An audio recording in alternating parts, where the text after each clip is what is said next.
Om Shanti. Good morning. साकार मुरली 29 नवंबर 2025। बाबा का मीठा मीठा पत्र हम मीठे मीठे बच्चों के मीठे मंथन के लिए। मंथन शुरू करने से पहले आनंद के सागर से बाबा की आनंद भरी किरणों के नीचे बैठ जाते हैं और महसूस करते हैं कि मैं आनंद स्वरूप आत्मा हूँ, आनंद के सागर की संतान हूँ। आज की साकार मुरली तो भगवान हमें गायन और पूजन योग्य बना रहा है, लेकिन गायन और पूजन योग्य बनने के लिए क्या करना पड़ेगा? तो तपस्या, क्योंकि बगैर तपस्या के कुछ नहीं हो सकती। तो बहुत सारे मान्यताएं जो सृष्टि पर है उनको उजागर किया, बहुत सारे रहस्यों को बाबा ने खोला। तो हम 3-4 शब्द जो इम्पोर्टेंट हैं वो लेंगे। पहला शब्द है राज ऋषि। राज ऋषि का क्या कर्तव्य है, क्या करना चाहिए, है ना। और दूसरा है कि सदा काल के लिए अगर पूजने लायक बनना है तो कौन सा पुरुषार्थ करना पड़ेगा आत्मा को? कोई ना कोई पुरुषार्थ तो करना पड़ेगा। तीसरी बात है, अगर पुरुषार्थ नहीं करेंगे तो सजा खाएंगे। सजा खाएंगे तो क्या पद पाएंगे और किसकी सजा खाएंगे, तो उसके बारे में भी बाबा ने आज कहा है। आज बाबा ने महालक्ष्मी का भी रहस्य खोला है, और सरस्वती और लक्ष्मी दोनों में ऊंचा कौन है उसके बारे में भी बाबा ने कहा हुआ है ना। तो ये भी हम लेने वाले हैं। तीसरी बात है जो बहुत इंपॉर्टेंट बात है, जैसे भगवान सुखदाई है ऐसा हमें भी सबके प्रति सुखदाई बनना है, उसके बारे में भी हम देखेंगे। और ड्रामा ड्रामा बहुत कल्याणकारी है, और ऐसी कोई आत्मा नहीं जिसके अंदर कोई ना कोई विशेषता ना हो। तो हमें क्या करनी है, अपनी विशेषता को देखनी है और दूसरे की भी विशेषता को देख करके उसको काम में लगाना है, तब संगठन हमारा पावरफुल होगा। और सबसे श्रेष्ठ खजाना आज बाबा ने कहा है संकल्प ही है। जो श्रेष्ठ संकल्प है वही हमारा ब्राह्मण जीवन का सर्वश्रेष्ठ खजाना है। और अगर विदेही बनने की अभी से प्रैक्टिस नहीं होगी तो लास्ट में हम कमजोर पड़ जाएंगे, है ना। माया जो पेपर लेगी जानबूझ के, आज तो बाबा कह रहा है जानबूझकर माया भी लास्ट पेपर लेगी।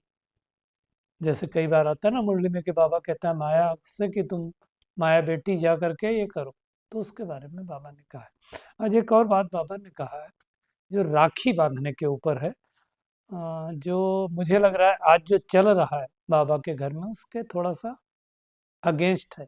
Against in the sense, against तो नहीं कहेंगे, या यूं कहें अब जो चल रहा है वो अगेंस्ट है बाबा ने जो कहा, ये ज्यादा सही शब्द है। हम शुरुआत करेंगे शब्द राज ऋषि। दो शब्द आता है, अगर इसका हम संधि विच्छेद करें तो राजा और ऋषि। अगर दोनों एक साथ कैसे हो सकते हैं? ऋषियों को तो हमेशा दिखाते हैं जंगलों में रहते हैं और राजा हमेशा महलों में रहते हैं। ये हो सकता है क्या? जी हाँ, हो सकता है। इस पुरुषोत्तम संगम युग पर हो सकता है। कैसे हो सकता है? तो राजा माना दुनिया वाले राजा नहीं, महलों के राजा नहीं। अब इस समय पुरुषोत्तम संगम युग पर जब आत्मा अपनी कर्मेंद्रियों का राजा बनती है,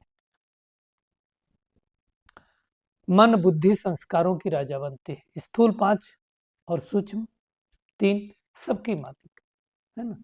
और ऋषि का मतलब तपस्या करना। तो घर गृहस्थ में रहते हुए जो आत्मा तपस्या करती है उसको राज ऋषि कहा जाता है। राजा भी है और साथ साथ ऋषि भी है, वैराग्य भी है ना। राजा का ये मतलब नहीं है खाली भोग विलासता में ये संलग्न हो जाए, नहीं, उसको राजा नहीं कहते। राजा का मतलब, पहला मतलब ही जो बाबा ने हमें बताया हुआ है कि वो क्या हो, स्वराज अधिकारी हो, संपूर्ण रीत से उसको अपने ऊपर कंट्रोल हो। अब हमें चेक करना है कि मुझ आत्मा का मेरे ऊपर कितना कंट्रोल है, देखना पड़ेगा ना।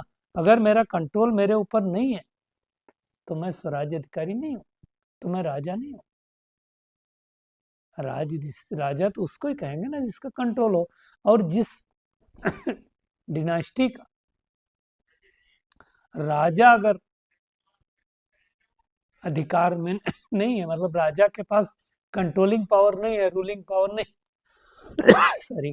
तो प्रजा क्या करती है या मंत्री क्या करते हैं, उसके ऊपर शासन करते हैं। तो हमें देखना हमारी शरीर की जो कर्मेंद्रियां हैं वो मेरे ऊपर शासन तो नहीं करती है। चेक, कितना शासन है हमारा। क्या मैं जो बोलता हूँ मन सोचता है? क्या मैं जो बुद्धि को बोलता हूँ बुद्धि देखती है? क्या होता है? जो हाथ को आदेश देता हूँ वो करता है, मुख को जो बोलता हूँ वही खाता है। यही तो है स्वराज अधिकारी, और क्या है? तो चेक करें कि मैं आत्मा कितना स्वराज अधिकारी हूँ, क्योंकि ये कहने मात बात नहीं है।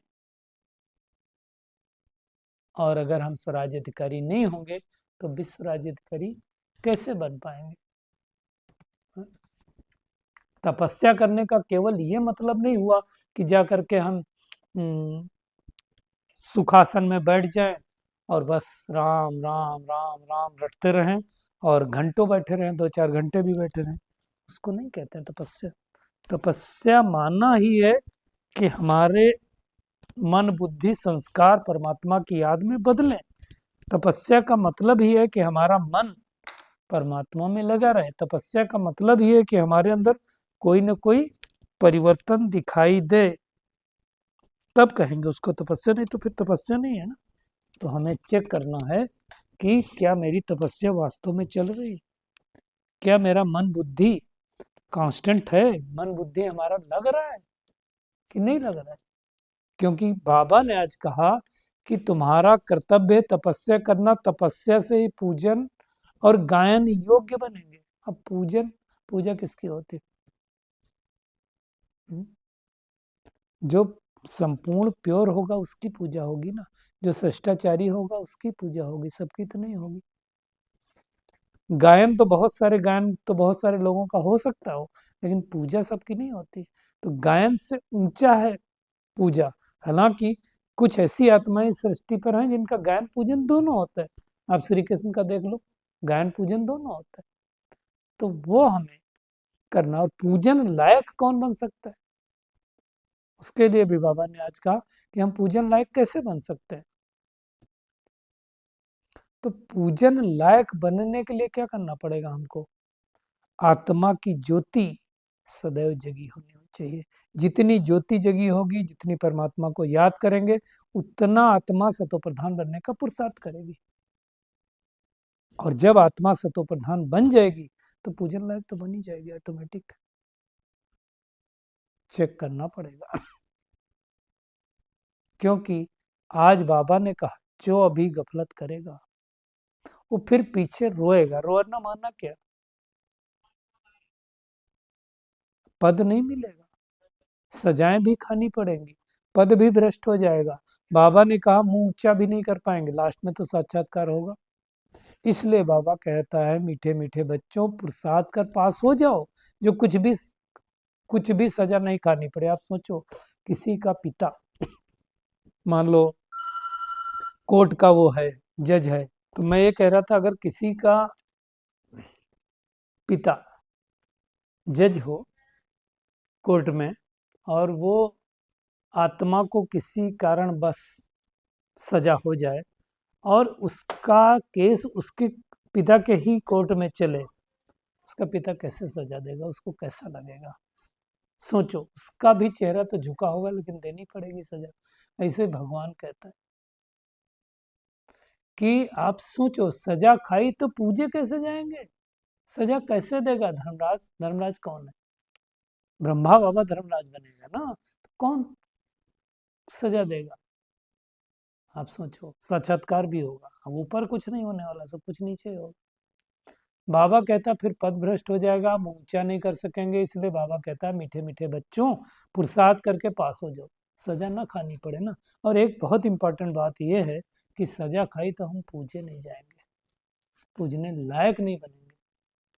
बाबा कहता फिर थोड़े ही पूजे जाएंगे। तो हमें पुरुषार्थ करना है किस किस चीज के लिए, किस सजा ना खानी पड़े। और सजा नहीं खाने के लिए क्या करना पड़ेगा? हर समय आत्मा की ज्योति जगी होनी चाहिए। हर समय हमें ये फुरना लगा रहे कि आत्मा को सतो प्रधान बनाना है।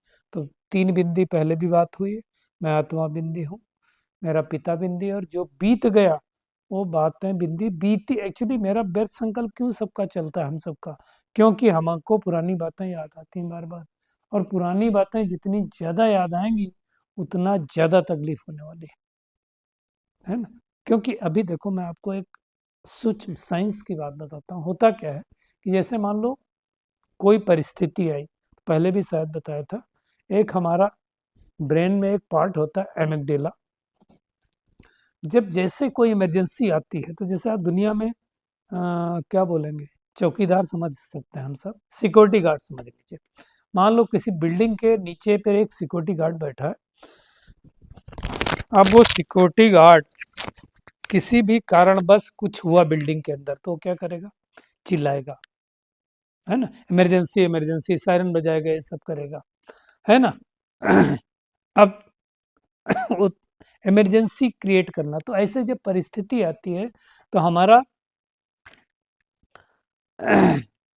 अंदर वो इमरजेंसी का एक ऐलान एमिगडेला बजा देता है, इसलिए हम घबरा जाते हैं।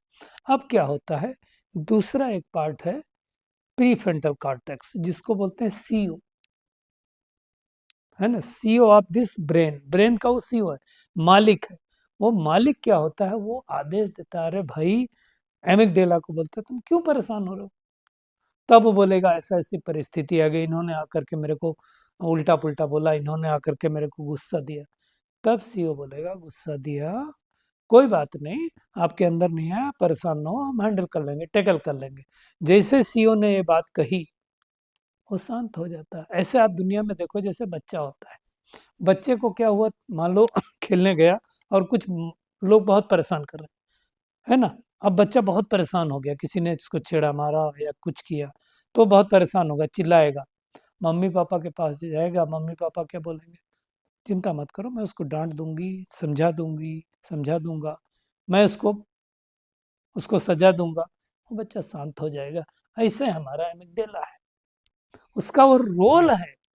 जब हम मेडिटेट करते हैं तो क्या होता है, हमारा सीओ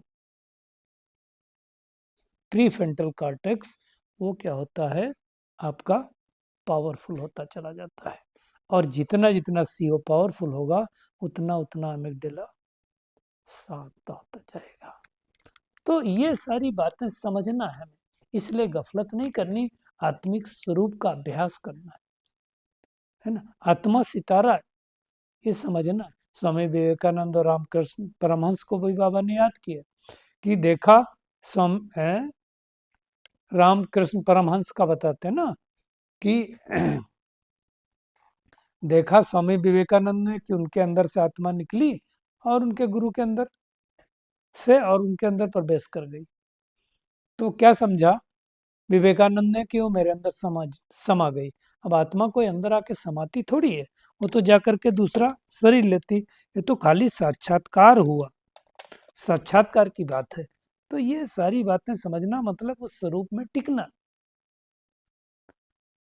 दुनिया वाले तो कहते हैं कि आत्मा नाम रूप से न्यारी है, परमात्मा भी नाम रूप से न्यारा। नाम रूप से न्यारा ना परमात्मा है ना आत्मा, ऐसी कोई चीज सृष्टि पर होती नहीं है। आकाश भी पोलार है ना, तो भी नाम तो है आकाश, तो ऐसा नहीं हो सकता है। तो इसके बारे में बाबा ने कहा, तो इसको हम समझना है। दूसरी चीज है, बाबा कहता है जब कहीं भी समझाओ, तो म्यूजियम में या कहीं भी प्रदर्शनी में, तो सावधानी दो कि आत्मा समझ के बैठो, आत्मा समझ के परमात्मा को याद करो। आजकल बाबा कह रहा है दीपमाला भी आर्टिफिशियल बनाते हैं। एक्चुअली दीपमाला का भी क्या अर्थ समझाया था बाबा ने, कल ही समझाया था ना, क्या अर्थ समझाया था। दीपमाला माना ज्योति जगना, आत्मा समझ के परमात्मा को याद करना, यही है दीपमाला। ज्ञान का तीसरा नेत्र खुला होना चाहिए, ताकि घर घर में सोच रहा हो, उससे तो एक दिन के लिए ज्योति। क्योंकि जो प्रकाश करते हैं वो बाहर का ही तो प्रकाश करते हैं। बेसिकली अंदर का प्रकाश, अंदर अंधियारा है और बाहर हम प्रकाश ढूंढ रहे हैं, तो कुछ रोशनी होने वाली नहीं। आप सोचो इसको, ऐसे विजुलाइज करो कि हम एक जगह से जा रहे थे और बहुत अंधेरा था, हमको दरवाजा नहीं मिल रहा था, और सडन किसी ने टार्च चला दिया मोबाइल की, क्या हो गया, आपको उजाला दिख गया। तो जैसे आत्मा की ज्योति जग जाती है वैसे उजाला दिख जाता है। और हम ज्योति जगाने के लिए तो हम सब बैठे हैं। भगवान देखो क्या कर रहा, अभी घर घर में अंधियारा। तो हम जितनी जितनी अपनी ज्योति जगाएंगे अर्थात स्वधर्म में टिकेंगे उतना उतना पाप कटते जाएंगे। और जन्म जन्मांतर के पाप इस यात्रा से कटते हैं। कौन सी यात्रा से? याद की यात्रा से। सोचो तो कितना याद करना चाहिए। बुझ गई थी ना ज्योति, अब भगवान जगा रहा है। हमारे अंदर जो शक्ति रूपी पेट्रोल था खत्म हो गया था, अब परमात्मा से शक्ति रूपी पेट्रोल जमा करना है। आज बाबा ने लक्ष्मी बड़ी या सरस्वती बड़ी के ऊपर भी कहा। कई लोग बोलते हैं ना लक्ष्मी बड़ी या सरस्वती बड़ी। अब लक्ष्मी होती है श्री नारायण की धर्म पत्नी, अगर कहो आज की भाषा में, है ना। तो लक्ष्मी तो वहां होगी, सरस्वती यहाँ होगी, और सरस्वती का नाम लक्ष्मी है, वो जाकर के बनती जगदम्बा भी वही है ना। तो सरस्वती न बने तो लक्ष्मी बनेगी कैसे? समझ में आया? किसी इसलिए कोई भी विद्या के समय सरस्वती को ही याद करते हैं। ठीक है, लक्ष्मी धन की देवी है, लेकिन सरस्वती अगर नहीं है तो धन लक्ष्मी नहीं आ सकती, ज्ञान नहीं है तो धन नहीं है। और महालक्ष्मी के बारे में भी बाबा कहा, वो लक्ष्मी नारायण का कंबाइंड रूप है, इसलिए ऐसा दिखाते हैं। तो ये बात को अच्छी तरह से समझना। आज बाबा ये भी कह रहा है कि शिव अवतरण दुनिया में लोग मनाते हैं लेकिन जानते नहीं, ना भगवान की हॉलीडे होती। आज बाबा देखो क्या कह रहा है, सब देशों में हॉलीडे होनी चाहिए, क्योंकि भगवान तो सबका सदगति दाता है, एक का थोड़ी है।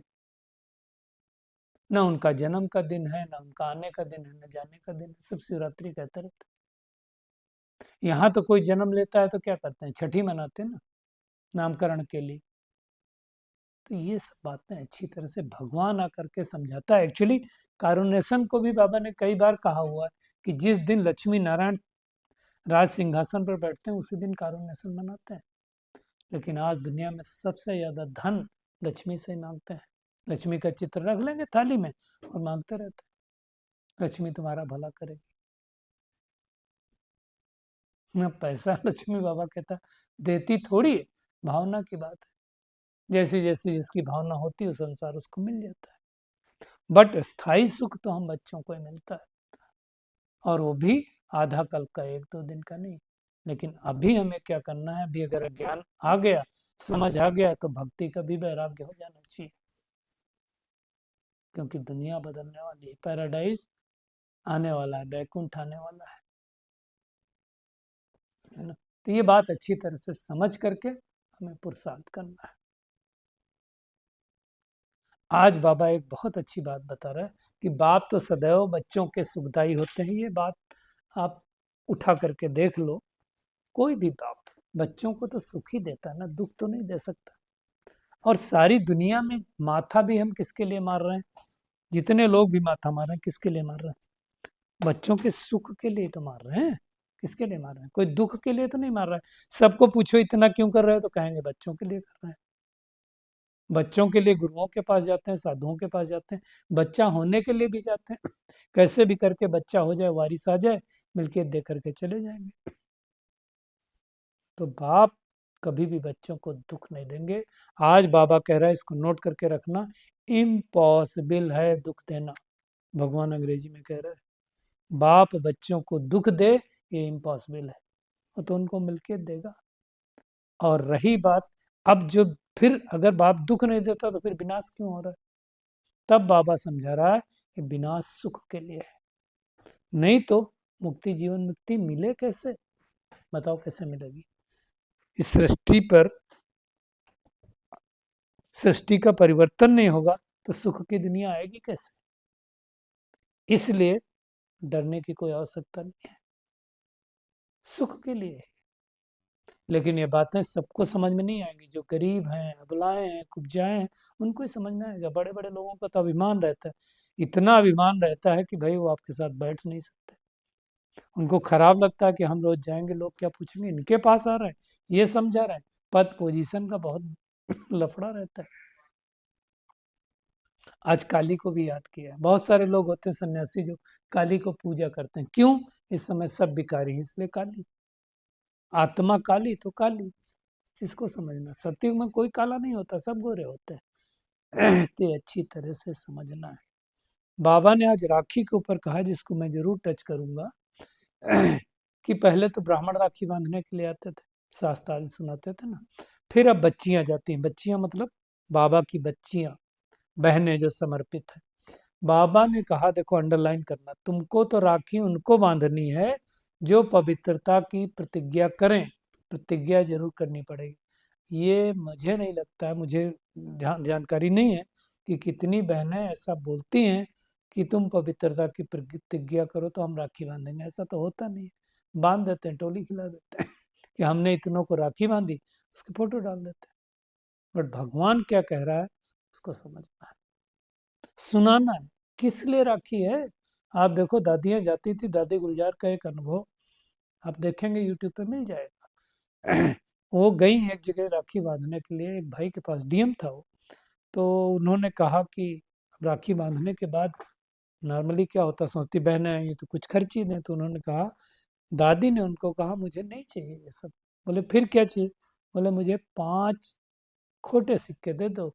उन्होंने कहा, बहन जी वो तो आजकल चलते नहीं। बोले मुझे पता है आपकी जेब में वो 5 खोटे सिक्के हैं। कहा नहीं है। बोले हैं। काम, क्रोध, लोभ, मोह, अहंकार, ये खोटे सिक्के चाहिए मुझे, बाकी कुछ नहीं चाहिए। अब इतना कहने की भी हिम्मत तो चाहिए। भगवान के अलावा ऐसी बातें कोई कह नहीं सकता ना। बाबा तो कह रहा है तुमको जाकर एक कसम उठवाना है। अब ये आसान काम नहीं है, इसके लिए बहुत ताकत चाहिए, आत्मिक ताकत चाहिए। बोलने की भी ताकत चाहिए। और जितनी हमारे अंदर ये ताकत आएगी उतनी हम जगत जीत बनेंगे, समझना है। आज के वरदान पे आते हैं। हर एक की विशेषता को स्मृति में रखते हुए फेथफुल बन एक मत संगठन बनाने वाले सर्व के शुभ चिंतक भव। बाबा देखो क्या कहता है, हर एक आत्मा में ड्रामानुसार कोई ना कोई विशेषता है ना। करना क्या है, उस विशेषता को कार्य में लगाना है। जो जो भी विशेषता को देखो उसको कार्य में लगाओ। अब औरों की भी विशेषता को ही देखना है। एक दो में बाबा कहता है फेथफुल हो, विश्वास रखो ना एक दो के ऊपर, तो बातों का भाव बदल जाएगा। आजकल क्या होता है, एक दूसरे के ऊपर फेथ नहीं करते, एक दूसरे के ऊपर डाउट करते हैं। हर एक की विशेषता दिखेंगे अगर ना, तो अनेक होते हुए भी एक ही दिखाई देंगे, एक मत संगठन हो जाएगा। कोई अगर किसी ग्लानी की बात सुनाए, कल जो मैंने कहा था, उससे बाबा कहता है टेका देने के बजाय सुनाने वाले का रूप परिवर्तन कर दो, तब कहेंगे शुभ चिंतक। तो कब होगा? सामने वाले की विशेषताएं सुनाने चालू करो, अपने आप उसका रूप बदल जाएगा, है ना। तो अपने आप ही चेंजेस होता है, ऐसा होता है। और श्रेष्ठ संकल्प का खजाना ही श्रेष्ठ प्रारब्ध और ब्राह्मण जीवन का आधार है। तो हमें श्रेष्ठ संकल्प ही करने, और अगर सेकंड में विदेही बनने का अभ्यास नहीं होगा तो लास्ट घड़ी में भी युद्ध होगा, हमारी युद्ध में ही जाएगी, है ना। जिस बात में कमजोर होंगे, स्वभाव में, संबंध में, संकल्प में, तो वही पेपर माया लेगी लास्ट में। इसलिए हमें ध्यान देना है। तो आज की पूरी मुरली का टेक होम यही है कि हम राज ऋषि हैं तो हमें तपस्या करनी है, सबको सुख का रास्ता बनाना है, सुखदायी बनना है, मुक्ति, जीवन मुक्ति का रास्ता सबको बता देना है। और इस पुरानी चीची दुनिया से वैराग्य रखना है, बेहद का वैराग्य बनना है। हर एक की विशेषता को देख करके फेथफुल बनना है संगठन में, और श्रेष्ठ संकल्प का खजाना ही श्रेष्ठ खजाना है, और सेकंड में विदेही बनने का अभ्यास करना। अच्छा, शुक्रिया मीठे प्यारे बाप दादा, शुक्रिया आप सभी का इस मीठे मंथन के लिए। अच्छा, ओम शांति।